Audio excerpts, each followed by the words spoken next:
बोले परमहंस योगीराज श्री शक्ति पुत्र जी महाराज की जय। पंच ज्योति शक्ति तीर्थ सिद्धाश्रम धाम की जय। माता भगवती आदि शक्ति जगत जननी जगदम्बे मात की जय।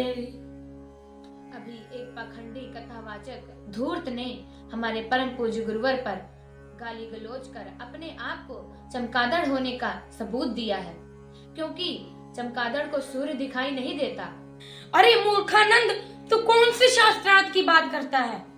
तूने कौन से शास्त्र को पढ़ लिया है? ऋषियों मुनियों के इतिहास के बारे में तू क्या जानता है? भगवान श्री राम के काल में विष्णु जी के अंशावतार भगवान श्री राम ने वशिष्ठ विश्वामित्र की चरण वंदना की थी। ऋषि माध्यम से कार्य करवाते हैं। विश्वामित्र ने दिव्य अस्त्र देकर ताड़िका सुबाहु का वध कराया था। यह अस्त्र एक ऋषि ने प्रदान किए थे।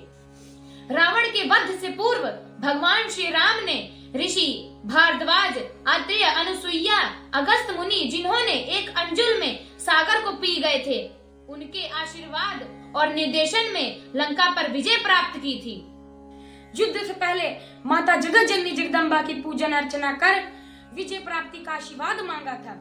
शक्ति की ही पूजन अर्चना कर मेघनाथ ने अजय होने का आशीर्वाद मांग रहा था, जो कि विभीषण के साथ लक्ष्मण जी ने असफल कर दिया था, क्योंकि अगर माता भगवती जगत जननी की कृपा हो गई तो मेघनाथ अजय हो जाएगा। लेकिन तुम जैसे धूर्त कथावाचकों ने भगवान राम का तो जयकार किया, लेकिन उन महर्षियों का जीवन समाज में नहीं रखा, जिसका आज परिणाम है कि समाज नशे मान से ग्रसित होकर चरित्रहीन, चेतनाहीन और विवेक शून्य हो गया है।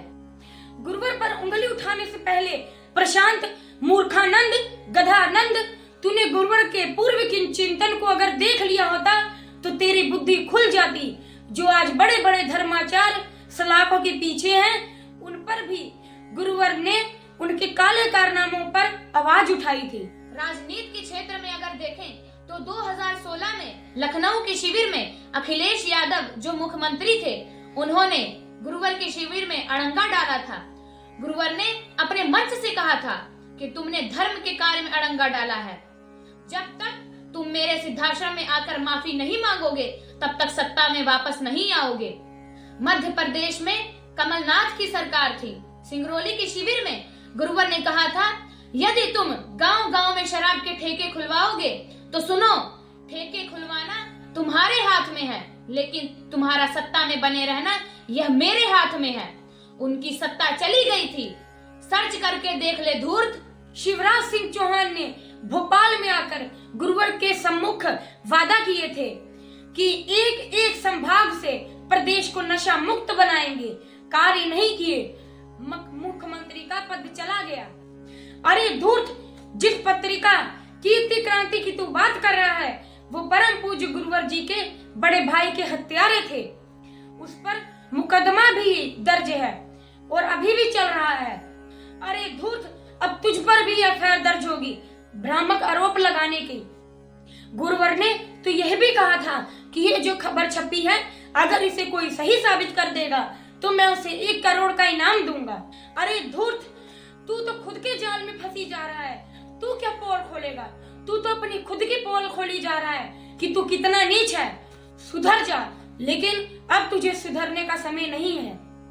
अरे धूर्त, तू कैसा ज्ञानी है? जिसके पास 1 करोड़ रुपए होते हैं उसे करोड़पति कहते हैं, जिसके पास 1 रुपए भी नहीं होते उसे रोडपति कहते हैं।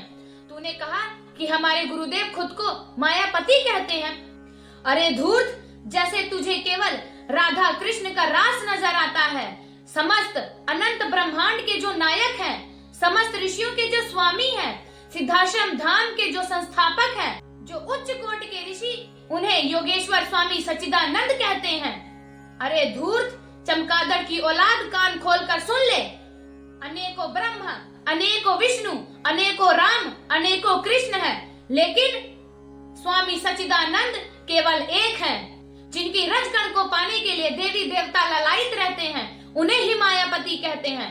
लेकिन ये ज्ञान तेरे दिमाग में आएगा नहीं, क्योंकि ध्यान साधना तो तू करता नहीं है। किताबी ज्ञान पढ़ा केवल धन कमाने के लिए।